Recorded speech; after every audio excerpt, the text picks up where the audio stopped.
ఓం శ్రీ మహాగణాధిపతయే నమః. శ్రీ మహాసరస్వత్యే నమః. ఓం శ్రీ గురుభ్యో నమః. ఓం గురు బ్రహ్మ గురుర్విష్ణు గురుర్దేవో మహేశ్వరః. గురు సాక్షాత్ పరబ్రహ్మ తస్మై శ్రీ గురవే నమః. శ్రీ గురుస్వరూపిణ్యై శ్రీ మహాకాళీ మహాలక్ష్మి మహాసరస్వతీ స్వరూపిణి దుర్గాంబికాయే నమో నమః. ఓం హయగ్రీవాయ నమః. ఓం శ్రీ మేధాదక్షిణామూర్తయే నమః. శ్రీ గురు దత్తాత్రేయాయ నమః. గురవే సర్వలోకానాం భిషజే భవరోగిణాం నిధయే సర్వవిద్యానాం శ్రీ దక్షిణామూర్తయే నమో నమః. శ్రీ దక్షిణామూర్తి వారికి అట్లాగే గురు సమానులైనటువంటి పీఠాధిపతులకి అందరికీ కూడా పాదాభివందనం చేస్తూ పాదాలకి నమస్కారం చేస్తూ ఆషాఢమాసంలో వచ్చేటటువంటి ఈ నెల అనగా జూలై 10వ తేదీన గురువారం రోజున గురు పౌర్ణమి, వ్యాస పౌర్ణమి. ఈ రోజున చాలా విశేషమైనటువంటి శుభదినము. ఎందుకంటే అన్నిటికన్నా మానవునికి కావలసింది మేధస్సు, దానితో జ్ఞానము. ఈ జ్ఞానస్వరూపులైనటువంటి ఈ హయగ్రీవ వారు అట్లాగే దక్షిణామూర్తి వారు, దత్తాత్రేయ స్వామి వారు, వీరు మాత్రమే గురువులు, సాక్షాత్తు పరమ గురువులు.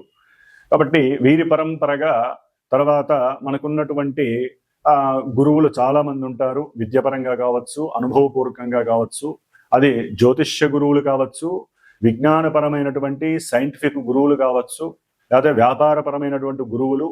మనకి జ్ఞానాన్ని అంటే చదువు రూపకంగా జ్ఞానాన్ని ఇచ్చేటటువంటి ఎటువంటి గురువునైనా సరే చక్కగా ఈ యొక్క గురు పౌర్ణమి రోజున ఆరాధించగలిగితే చాలా విశేషమైనటువంటి పుణ్యము కలుగుతుంది, అఖండమైనటువంటి జ్ఞాన సిద్ధి కలుగుతుందని చెప్పి శాస్త్రవచనం. కాబట్టి అందరూ కూడా ఈ ఆషాఢ మాసంలో వచ్చేటటువంటి జూలై 10వ తేదీన గురు పౌర్ణమి రోజున మీ మనసుకి నచ్చినటువంటి గురువులకి పాదాభివందనం చేసుకొని వారికి కాస్త వస్త్రదానం చేయొచ్చు, లేదా ఫలదానమైనా చేయవచ్చు. అన్నిటికన్నా అందరికీ ముఖ్యము తండ్రి. తండ్రే మొదటి గురువు, పరమ గురువు. కాబట్టి అవకాశం ఉన్నవాళ్ళు, తల్లిదండ్రుల దగ్గరగా ఉన్నటువంటి వారు తండ్రికి పాద నమస్కారం చేసుకుంటే అందరి గురువులు ఆయనతో సమానం అన్నమాట. కాబట్టి జీవపుత్రుడు ఆయనే జీవాన్ని ఇస్తాడు. కాబట్టి స్త్రీలైనా పురుషులైనా సరే తండ్రికి తల్లికి నమస్కారం చేసుకుని ఆ రోజున వారి ఆశీర్వచనం తీసుకున్నట్లే అందరి గురువుల యొక్క ఆశీర్వచనం మీకు లభిస్తాయి. ఆ తర్వాత దేవాలయాలకు వెళ్ళటం, ఆ దేవాలయాల్లో చక్కగా మనకి కావలసినటువంటి ఆ గురు పరంపరలో ఉన్నటువంటి దక్షిణామూర్తి వారి గుడి కానివ్వండి, లేకపోతే దత్తాత్రేయుడి గురువు కానివ్వండి, వీళ్ళకి ఎవరికైనా నమస్కారం చేసుకోండి. వారికి సంబంధించినటువంటి శ్లోకాలు, స్తోత్రాలు ఉంటాయి, మంత్రాలు కాదు. వాటిని చక్కగా ఒక 108 సార్లు కనుక జపం ఆచరించినట్లయితే శుభాన్ని కలుగు చేస్తుంది. ఆ తదుపరి మరి మనము ప్రతి నెల మాసము కూడా అంతరిక్షంలో అన్ని గ్రహాలని, ముఖ్యంగా మన యొక్క భూమిని తన యొక్క ఆకర్షణ శక్తి చేత, బలము చేత తన చుట్టూ పరిభ్రమణం చేయించుకుంటూ ఉన్నటువంటి సూర్య భగవానుడి యొక్క సంక్రమణం యొక్క వేడుక. మరి మనకున్నటువంటి 2 ఆయనాలలో ఉత్తరాయణ పుణ్యకాలంలో 6 నెలలు మన యొక్క జీవితాన్ని గడుపుతూ వచ్చాం. ఇప్పుడు కర్కాటక రాశిలోకి ఈ యొక్క సూర్య భగవానుడు, సూర్యనారాయణ మూర్తి మనకి జూలై 16వ తేదీన మధ్యాహ్నం 3 గంటల ప్రాంతంలో చక్కగా స్వామివారు కర్కాటక రాశిలోకి అడుగు పెడుతున్నారు. మరి ఈ కర్కాటక రాశిలోకి ఈ యొక్క సూర్యుడు సంక్రమించినటువంటి సమయాన్ని మన శాస్త్రరీత్యా కనుక గమనించినట్లయితే దీనిని దక్షిణాయన పుణ్యకాలము అంటారు. అదే మకర రాశిలో కనుక సూర్యుడు ప్రవేశించినట్లయితే అది జనవరి 16, 14 తేదీల్లో వస్తుంది. దాన్ని ఉత్తరాయణ పుణ్యకాలం అంటారు. అది దేవతా కార్యక్రమాలకి, దేవతా ప్రతిష్టలకి, గృహప్రవేశాలకి, వివాహాలకి, ఉపనయనాలకి, ముఖ్యంగా ఉపనయన సంస్కారాలకి చాలా విశేషమైనటువంటి రోజులు ఈ యొక్క ఉత్తరాయణ పుణ్యకాలము. అయితే ఈ దక్షిణాయన పుణ్యకాలంలో అటు విష్ణుమూర్తి, ఇటు పరమశివుడు ఇరువురు కూడా ధ్యాన యోగంలో ఉంటూ ఉంటారు ఒక 4 నెలల కాలము. దాన్నే మనము చాతుర్మాస్య వ్రత దీక్ష అంటారు. అంటే భూలోకంలో కొంతమంది గురువులు, మానవులు కూడా ఆ ప్రశాంతత కోసం, జీవన్ముక్తి కోసమని ఈ చాతుర్మాస్య వ్రత దీక్షను పొంది చక్కగా ఆ యొక్క విష్ణు పరంపర, శివ పరంపర దీక్షలో చక్కగా వారి యొక్క జీవితాన్ని గడుపుతూ ఉంటారు. అది ఎవరి అభిప్రాయం, ఎవరి ఇష్టాన్ని బట్టి వారు చేసుకోవచ్చు. అయితే ఈ యొక్క కర్కాటక రాశిలోకి సూర్యుడు సంక్రమించినటువంటి ఈ సమయము అనగా జూలై 16వ తేదీన మధ్యాహ్నం పూట అయింది కాబట్టి ఎవరైనా సరే మరుసటి రోజైనా సరే శ్రాద్ధ కర్మలు లేకపోతే వారి యొక్క పెద్దవాళ్ళకి, చనిపోయినటువంటి పెద్దవాళ్ళకి ఏదైనా పితృకర్మల పరంగా చేసినటువంటి పిండ ప్రదానాలు ఇలాంటివి చేసుకోవడం వలన వారికి చక్కగా అనంత లోకాలలో విష్ణు సాన్నిధ్యము కలిగే అవకాశము, వైకుంఠ ప్రాప్తి కలిగే అవకాశం ఉంటుంది. అట్లాగే ఈ యొక్క కర్కాటక రాశిలోకి సూర్యుడు ప్రవేశించినటువంటి రోజు నుంచి 6 నెలల కాలము దక్షిణాయన పుణ్యకాలం ఉంటుంది. ఈ దక్షిణాయనంలోనే మనకి చక్కగా మానవుడు మోక్షాన్ని పొందటానికి, జ్ఞానాన్ని ఆర్జించటానికి కావలసినటువంటి అమితమైనటువంటి జ్ఞాన సంపద పూజల ద్వారా, వ్రతాల ద్వారా, హోమాల ద్వారా, ఎన్నో రకాలైనటువంటి దైవ పూజల ద్వారా చేసుకునే అదృష్టము కలిగే అవకాశం ఉంటుంది. కాబట్టి ఈ యొక్క ఈ యొక్క కర్కాటక రాశిలో ఉన్నటువంటి సూర్యుడు ప్రవేశించిన తర్వాత 6 నెలల కాలము కూడా చక్కగా మానవులందరూ కూడా మనకు వచ్చేటటువంటి గణపతి నవరాత్రుల దగ్గర నుంచి అన్నీ కూడా దైవానికి సంబంధించినటువంటి కార్యక్రమాలు. ఎందుకంటే ఇక్కడ వర్షాకాలము, శీతాకాలం అనేది మానవుని యొక్క ఆరోగ్యం పైన ప్రభావం చూపిస్తుంది కాబట్టి దైవానికి సంబంధించినటువంటి ఆరాధనలు, స్తోత్ర పారాయణలు, అర్చనలు చేయటం ద్వారా చక్కటి ఆరోగ్యము, మనఃప్రశాంతత, కార్యసిద్ధి కలిగి జ్ఞానానికి, మోక్షానికి కూడా కలగడానికి అవకాశం ఉంటుంది. కాబట్టి మనకి ఈ యొక్క జూలై 16వ తేదీ నుండి ఆగస్టు 17వ తేదీ వరకు కూడా సూర్యుడు కర్కాటక రాశిలోకి ప్రవేశించే సమయంలో, ప్రవేశించిన రోజు నుంచి ఈ నెల కాలము కూడా మేషాది మీనరాశి పర్యంతం ఉన్నటువంటి 12 రాశుల వారికి, అట్లాగే ఆ రాశుల్లో ఉన్నటువంటి నక్షత్రాలు 27 నక్షత్రాల వారికి, అవి ఈ రెండు తెలియనటువంటి నామ నక్షత్ర జాతకులకి ఏ విధంగా ఉంటుందో తెలుసుకునే ప్రయత్నంలో ముఖ్యంగా వినేటటువంటి శ్రోతలు ఒకటి గుర్తుంచుకోవాలి. ఏదైనా సరే ప్రస్తుత కాలంలో గోచారంలో గ్రహాలు ఆకాశంలో ఈ రాశుల్లో, ఈ నక్షత్రాలలో సంచరించే సమయంలో ప్రపంచంతో పాటుగా, అంతరిక్షంతో పాటుగా మానవుల మీద కూడా ఆ ప్రభావాన్ని చూపిస్తుందని మాత్రమే అర్థం చేసుకోండి.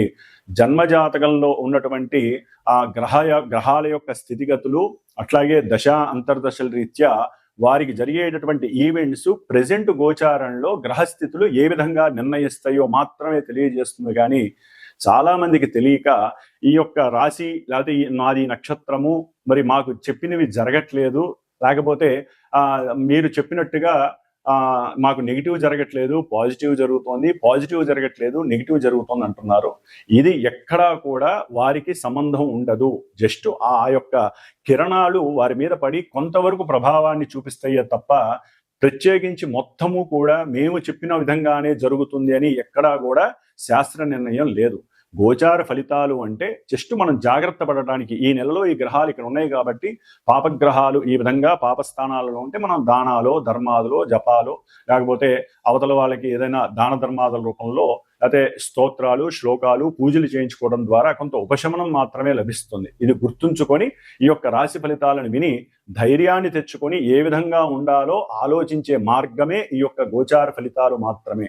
కాబట్టి మరి ఇక మేషరాశి నుంచి మీనరాశి వరకు ఏ విధంగా ఈ యొక్క కర్కాటక రాశిలో ఉన్నటువంటి సూర్య భగవానుడు, అట్లాగే కుజుడు మనకి మారుతున్నాడు. దాదాపుగా ఒక 45 రోజులు బట్టి కుజ భగవానుడు మరి ఈ రేపు జూలై 28వ తేదీ వరకు కూడా సింహరాశిలో ఉండి 28వ తేదీ నుండి కన్యా రాశిలోకి మారుతున్నాడు ఈ కుజ భగవానుడు.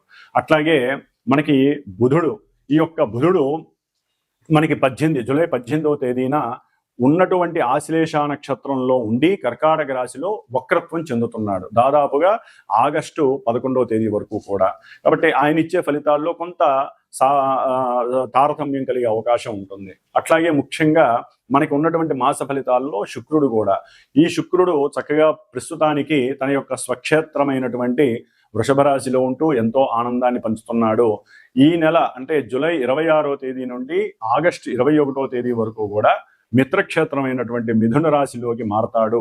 కాబట్టి ఈ యొక్క 17వ తేదీ ఆగస్టు వరకు కూడా కొన్ని గ్రహాల యొక్క మార్పుల వలన కూడా ఎన్నో రకాలైనటువంటి సంస్కారాలు జరిగే అవకాశం ఉంటుంది.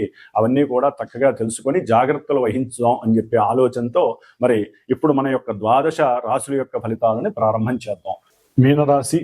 మీనరాశి వారికి ఈ నెల అనగా జూలై 16వ తేదీ నుండి ఆగస్టు 17వ తేదీ వరకు కూడా గ్రహ సంచారము రీత్యా గమనించినట్లయితే వీరికి జన్మ రాశిలో రేపు 13వ తేదీ నుండి శని వక్రించడం వలన వక్రీగత శని ప్రభావము, అట్లాగే 5వ స్థానంలో ఉన్నటువంటి రవి మరియు బుధుడి యొక్క సంచారము, అట్లాగే ఈ నెల 28వ తేదీ నుండి సప్తమ వేధాస్థానంలో కుజుడి యొక్క ప్రతికూల సంచారము,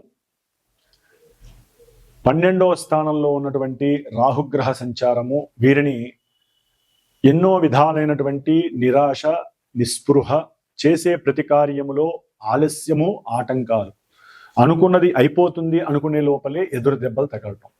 28 వరకు కూడా కుజగ్రహ అనుగ్రహం కాస్త అనుకూలంగా ఉంది, కుజకేతువుల అనుగ్రహం. కాబట్టి మీనరాశి వారికి దాదాపుగా 45 రోజులు బట్టి, అంటే 40 రోజులు బట్టి ప్రయాణం సౌఖ్యంగా సాగింది. ఆర్థికంగా కావచ్చు, ఉద్యోగరీత్యా కావచ్చు, సంతాన రీత్యా కావచ్చు, శత్రు రోగ రుణ వృద్ధి లేకుండా ఆయన కాపాడుతూ వచ్చాడు. రోగ నిరోధక శక్తి కూడా పెరిగింది. ఏదైనా సమస్యలు కడుపులో వచ్చినా వెంటనే రీగైన్ అయిపోవటం, మళ్ళీ మారిపోవటం, ఇలాంటివన్నీ జరిగిపోయినాయి. మంచిగా ఉన్నంతలో అనుకూలంగా ఉన్నాడు కుజకేతువు. తండ్రితో కూడా కాస్త అప్పుడప్పుడు చిన్న సమస్యలు వచ్చినా మళ్ళీ వాటిని ఎదుర్కొనే స్వభావం మీకు కలిగింది. ఏదో మాటలతో మీకున్న మీరా సంప్రాప్తితో, ఆలోచన సిద్ధితో నడిపించుకుంటూ వచ్చేసారు, అయిపోయింది. మరి ఈ నెల 28 తర్వాత కుజుడు సప్తమంలోకి వస్తే కుటుంబంలో భగ్గుమలు లేస్తాయి సమస్యలు. ఏం లేదు, ఇగో, అహంకారం, అగ్రెసివ్నెస్, కోపము, ఆవేశము, ఎక్కడో ఉద్యోగంలో ఉండే సమస్యలన్నీ ఇంట్లోకి తీసుకొచ్చేస్తారు, ఆడైనా మగైనా. ఎందుకంటే ఇప్పుడు స్త్రీ పురుషులు ఇద్దరు ఉద్యోగాలు చేస్తున్నారు కదా. కాబట్టి కుటుంబంలో లేనిపోని అపార్థాలు, అనుమానాలు, అవమానాలు ఇవన్నీ కూడా మిమ్మల్ని ఒక తాటిలోకి తీసుకొచ్చి భార్యాభర్తల మధ్య అవినాభావన సంబంధాన్ని తెగదీస్తుంది. వ్యాపార క్రయ విక్రయాదుల విషయంలో కూడా ధనపరమైనటువంటి అవతల వాళ్ళు మిమ్మల్ని అర్థం చేసుకోలేనటువంటి పరిస్థితి ఎదురయ్యి భాగస్వామ్యాలు తెగిపోయి, భాగస్వామ్యాలు ఉన్నటువంటి వారు కూడా అప్పటి వరకు అన్యోన్యంగా ఉన్న వాళ్ళు కూడా ఒక్కసారి వ్యాపార విషయంలో కోర్టులు మెట్లెక్కాల్సి వస్తుంది. పోలీస్ స్టేషన్లు, గొడవలు, సమస్యలు ఇలాంటివన్నీ కూడా జరుగుతాయి. కుజగ్రహ ప్రభావం అంత చెడ్డది. చేసే ఉద్యోగంలో మార్పులు కలుగుతాయి. ఇక్కడ కాదు, మీరు అక్కడికి వెళ్ళండి అని చెప్పి ఉన్నట్టుండి వస్తుంది మీకు ఒక రకమైన. లేకపోతే మీ ఇష్టం, మానేసేయండి.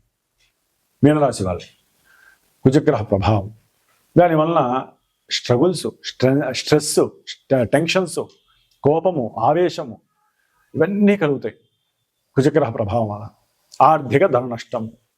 మీరు సపోజ్ భార్యాభర్తల్లో ఎవరైనా, ముఖ్యంగా స్త్రీలకే అవకాశం ఉంది, భర్త వద్దన్నాడు అనుకోండి, డబ్బులు ఇచ్చేసి నేను దూరం వెళ్ళిపోతానే పరిస్థితులు కూడా మీనరాశి వాళ్ళకి కనిపిస్తున్నాయి. మగవాళ్ళకి జాగ్రత్త వహించండి, ధనాన్ని నష్టపోకండి. భార్య వల్ల అనుకూలంగా ప్రవర్తించండి, తలగా వంచండి, శిరస్సు వంచండి, తప్పదు.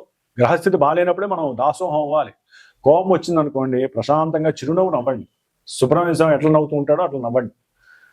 అట్లాగే శుక్రుడు, ఈయన అట్లాగే ఎవరైనా సరే వివాహ కారకుడు, వివాహ స్థానంలో ఉన్నటువంటి కుజుడు వలన వివాహం అవుతుంది అనుకోని మాటాముచ్చట్లు జరిగిన వాళ్ళు కూడా విడిపోతారు.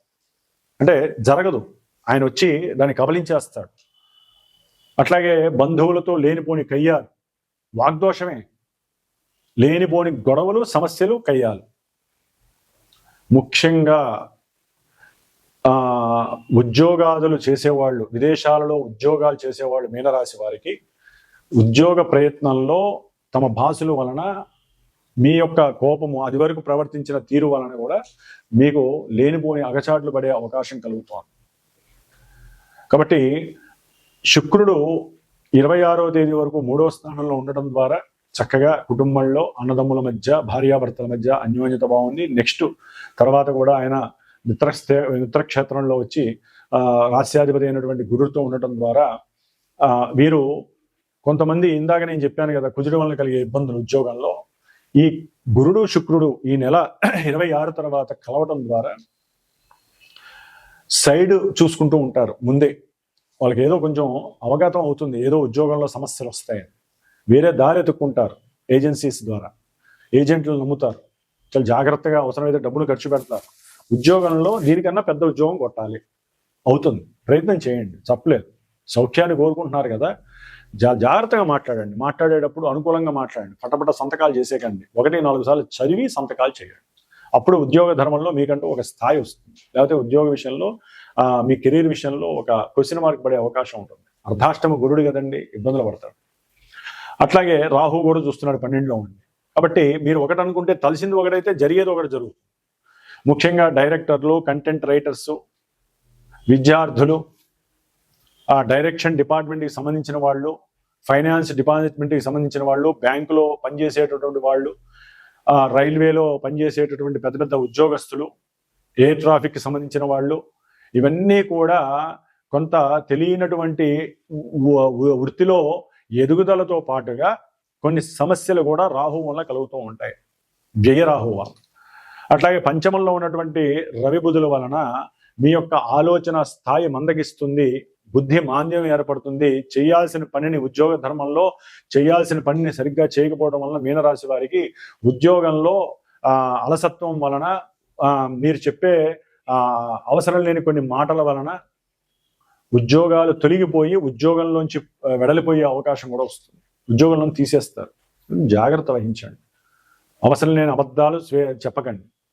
బుద్ధిని ఎప్పటికప్పుడు యాక్టివ్గా ఉంచండి. ఎందుకంటే బుద్ధికారకుడైనటువంటి వాక్కారకుడైనటువంటి బుధుడు వక్రిస్తున్నాడు ఈ నెల 18 నుంచి. కాబట్టి ఆయన యొక్క బలం కూడా కొంత ఈ రవి బుధుడితో కలిసి ఉండడం ద్వారా కోల్పోయే అవకాశం ఉంటుంది. గృహంలో సరైనటువంటి భోజన సౌకర్యం లోపత్వంగా ఉంటుంది. తండ్రితో విరోధాలు కలిగే అవకాశం ఉంటుంది. తండ్రి యొక్క ఆరోగ్య విషయంలో కుటుంబంలో సమస్య పర్వంగా ఉంటుంది. సంతానంతో కొంత వాగ్దోషం వలన వారి యొక్క చదువు విషయంలో మీరు అతి జాగ్రత్త పడి వారితో కొంత సమస్యాత్మకమైనటువంటి పరిస్థితులను పొందించుకునే అవకాశం ఉంటుంది. పిల్లల విషయంలో కొంచెం జాగ్రత్త వహించండి. ఏదైనా సరే సమయస్ఫూర్తి, సమయానుకూలత, మేధస్సు, మీరు చేసుకున్న పూర్వ పుణ్యఫలం కావచ్చు, ఈ జన్మలో చేసుకున్న పూజల ఫలితం కావచ్చు, అనుకూలంగా ఉంచుకుంటూ వాక్ సంభాషణ జాగ్రత్తగా చేస్తే అటు వృత్తి ఉద్యోగాదుల్లో కానీ, పిల్లల విషయంలో కానీ, సంతాన విషయంలో కానీ, ఆర్థికపరమైనటువంటి విషయంలో కానీ, ముఖ్యంగా భార్యాభర్తల యొక్క విషయంలో కానీ అనుకూలత మీకు మీరే చేసుకోవాలి మీనరాశి వారు. ఎందుకంటే వక్రించినటువంటి శని 12వ భావ ఫలితాలను కూడా ఇవ్వడానికి సిద్ధంగా ఉన్నాడు దాదాపు నవంబర్ 28 వరకు. కాబట్టి అన్నిటిలో కూడా అలసత్వము, ఆలస్యము, వికారత్వము, వివేచన లోపత్వము, నిరాశ, నిస్పృహ ఇవన్నీ కలుగుతాయి. ఒక్క కేతు ఒక్కడే మీకు అనుకూలంగా ఉన్నాడు, శుక్రుడు అనుకూలంగా ఉన్నాడు. కాబట్టి ఈ కాస్త మీ అంతటా మీరు అనుకుంటే తప్ప ఏది అనుకూలంగా జరగదు. కాబట్టి వీలుంటే మీనరాశి వారు కూడా సాధ్యమైనంత వరకు ఈ సుబ్రహ్మణ్యేశ్వర స్వామి అనుగ్రహం మాత్రమే కోరుకోండి. వారికి కూడా ఈ నెల 20వ తేదీన మా యొక్క పీఠంలో అంతకుముందు చెప్పినటువంటి వీడియోలో 41 రోజుల్లో 32 రోజులు అయిపోయింది. స్వామివారి క్షేత్ర దర్శనాలు కూడా అయిపోయినాయి. ఈ నెల 20వ తేదీన హైదరాబాద్లో నా యొక్క పీఠంలో సుబ్రహ్మణ్య పాశుపత హోమంతో జరుగుతోంది. దాంట్లోనే లక్ష్మీ గణపతి హోమం వస్తుంది, నవగ్రహ హోమం వస్తుంది, సర్పసూక్త హోమం, ఇవన్నీ జరుగుతున్నాయి. కాబట్టి మీనరాశి వారికి కొన్ని ఇబ్బందులను తొలగడానికి, ఇందా నేను చెప్పినటువంటి ఇబ్బందుల నుంచి తొలగించుకోవడానికి ఇది ఒక సుగమమైన మార్గం అనుకొని ఎవరైనా అవకాశం ఉండి చేయించుకోవాలనుకుంటే హోమం వరకు నాకు ఫోన్ చేయండి. ఇక్కడే కాబట్టి అవకాశం ఉన్న వాళ్ళు రావచ్చు, లేదా ప్రసాదమైన మీ ఇంటికి పంపించబడుతుంది. కాబట్టి ఈ విధంగా మీనరాశి వారంతట వారు కనుక చేసుకోదలుచుకుంటే సుబ్రహ్మణ్య అష్టకాన్ని, కోప నివృత్తి కోసము సుబ్రహ్మణ్యేశ్వర స్వామి అభిషేకాన్ని చేసుకోవడం ద్వారా చాలా ఉత్తమమైనటువంటి ఫలితం. కాస్త అన్నము, పప్పు దానం చేస్తూ ఉండండి. అంటే వండి ఎవరికైనా సరే మంగళవారం పూట దానం చేస్తూ ఉండండి. శనివారం పూట కాస్త నల్ల జీడీలో, నల్ల నువ్వులతో చేసినో ఎవరికొకరికి దానం చేస్తూ ఉండండి. ఇవన్నీ ఏంటంటే నిరాశ, నిస్పృహ, కోపావేశాలను తగ్గించడానికి ఈ దాన ధర్మాదులు చాలా ఉపయోగపడతాయి. కాబట్టి ఈ విధంగా మీనరాశి వారికి గురు శుక్రుల యొక్క అనుగ్రహం వలన విద్యార్థుల్లో కొంత పరిపక్వత కలుగుతుంది, మేధస్సు, కీర్తి ప్రతిష్టలు వస్తాయి. ఏదైనా ఒక పెద్ద గృహాన్ని వీళ్ళు పొందే అవకాశం ఉంటుంది, స్థలాన్ని కొనే అవకాశం ఉంటుంది. ఉన్న స్థలాన్ని అమ్ముకొని మంచి లాభంతో చక్కగా భార్య పేరు మీదో భర్త పేరు మీదో ఇద్దరు కలిపి రాసుకునే అవకాశం కూడా కలుగుతోంది. ప్రయత్నం చేస్తే ఉద్యోగంలో కూడా ఉన్నతమైనటువంటి స్థితి, వ్యాపారస్తులకి యోగ్యకరమైనటువంటి విషయం అని కూడా చెప్పుకోవచ్చు. ఓం గం గణపతయే నమః. ఓం సాం శరవణ భవాయ నమః. పూర్వము ఒక 30 days ముందు మనం చెప్పుకున్నటువంటి కొన్ని రాసులు వారు అనగా మేషము, అట్లాగే వృషభము, కర్కాటకము, సింహము, కన్య, వృశ్చికము, మకరము, కుంభము ఈ రాసుల వారు, అట్లాగే కుజ మహర్దశ, కేతు రాహు అంతర్దశలు మహర్దశలు జరుగుతున్నవాడు, కుజ నక్షత్రాలైనటువంటి మృగశిర, అట్లాగే మృగశిర, చిత్త, ధనిష్ట నక్షత్ర జాతకులు, ఆరుద్ర, స్వాతి, శతభిష రాహుగ్రహ నక్షత్ర జాతకులు, అశ్విని, మఖ, మూల కేతు నక్షత్ర జాతకులు, వీరందరికీ కూడా కుజ రాహు కేతువుల యొక్క సంయోగము సమ్మేళనం వలన కాలసర్ప యోగ దోషాలు, కుజదోషాలు, ఎన్నో వివాహ ఆటంకాలు, గర్భ విచ్ఛిన్న దోషాలు, రాహుకేతువుల యొక్క సర్పగ్రహ బాధలు తొలగిపోవటానికి మరి హైదరాబాద్లో శ్రీమాత జ్యోతిషాలయ పీఠంలో నా చేత ఆల్రెడీ జరుగుతున్నాయి. ఈ గ్రహాలకి జపములు, సర్ప సూక్త జపము, అట్లాగే స్వామివారు సుబ్రహ్మణ్య క్షేత్ర దర్శనాలు కూడా అయిపోయినాయి. 6 క్షేత్ర దర్శనాలు. ఇప్పుడు ఈ నెల జూలై 20వ తేదీన కృత్తికా నక్షత్రము ఆదివారం రోజున హైదరాబాద్లో చివరగా శాంత్యర్థమై సుబ్రహ్మణ్య పాశుపత హోమం జరుగుతోంది. దీంట్లోనే గణపతి, లక్ష్మీ గణపతి, నవగ్రహ నక్షత్ర సహితముగా సర్పసూక్త మంజసూక్త సహితంగా సుబ్రహ్మణ్య పాశుపత హోమం జరుగుతోంది. కాబట్టి ఎవరైనా ఈ ఇబ్బందులు ఎవరైతే పడుతున్నారో వారు నాకు గనక ఫోన్ చేసి సంప్రదించినట్లయితే హోమానికి చాలా తక్కువ స్వల్ప దక్షిణతో ఆ యొక్క సుబ్రహ్మణ్య అనుగ్రహాన్ని పొందే అవకాశము స్వీకరిస్తారని ఈ యొక్క మెసేజ్ చేయడం జరుగుతోంది. ఓం శరవణ భవాయ నమః.